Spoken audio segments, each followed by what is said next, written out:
మన తెలంగాణ ఏర్పడి 11 సంవత్సరాలు అయింది. 4 కోట్ల ప్రజలకు కన్నీరు మాత్రమే మిగిలింది. వ్యాపారస్తులు నెత్తి కొట్టుకుంటున్నారు, బిజినెస్లన్నీ వెళ్ళిపోతున్నాయి, రియల్ ఎస్టేట్ పడిపోయింది, విద్యా వైద్యం కరువు అయిపోయింది. నీళ్లు, నిధులు, నియామకాలు అన్నారు. వేసవి కాలంలో 1 కోటి కుటుంబాలకు నీళ్లు అందించగలిగాయి గవర్నమెంట్. నిధులైతే వాళ్ళకు మాత్రమే 100 కోట్లు, 1000 కోట్లు, కొంతమందికి లక్షల కోట్లు. మనకు మిగిలిందేటి? 4 కోట్ల ప్రజలకి 10 లక్షల కోట్లు అప్పు. వడ్డీ కట్టలేము, అప్పులు దొరకట్లేదు అని రేవంత్ రెడ్డి మొన్న ముఖ్యమంత్రే, అరే మమ్మల్ని ఢిల్లీలో దొంగలా చూస్తున్నారు, దోచుకునే వాళ్ళ చూస్తున్నారు, అపాయింట్మెంట్ ఇవ్వట్లేదు, అప్పులు దొరకట్లేదు అని చేతులు ఎత్తేశాడు. ఇది ఈరోజు తెలంగాణ పరిస్థితి. 60 లక్షల నిరుద్యోగులకు ఉద్యోగాలు వచ్చాయా? కంపెనీలు వచ్చాయా? ఎన్ని సమిట్లు పెట్టి ఏమైనా మంచి పేరు వస్తుందా? సరికదా.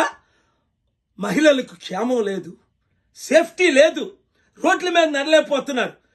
మిస్ వరల్డ్ కొరకు మిస్ ఇంగ్లాండ్ వస్తే అయ్యో ఈ హైదరాబాదులో నన్ను ఒక వేశ్యలాగా చూస్తున్నారని ఆవిడ హైదరాబాదులో పారిపోయి దేశ విదేశాల్లో మన పరువు తీస్తుంది. ఇది ఈరోజు పరిస్థితి. అందుకనే వీళ్ళ వల్ల మార్పు రాదనే శ్రీకాంతాచారి తండ్రి వెంకటాచారి, అయ్యా నేను 1200 మంది కుటుంబాలు బలిదానం చేస్తే తెలంగాణ ఏర్పడింది, ఈ పార్టీల వల్ల లాభం లేదని ప్రజాశాంతి పార్టీలో చేరాడు.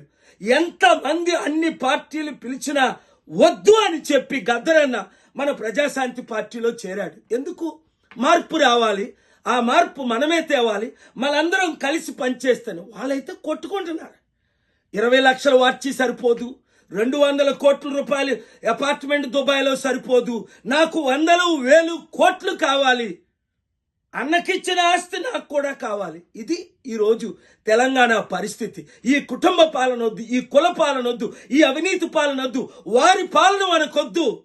మన ప్రజలకు శాంతి రావాలంటే ప్రజాశాంతి పార్టీయే రావాలి, మన పార్టీయే రావాలి.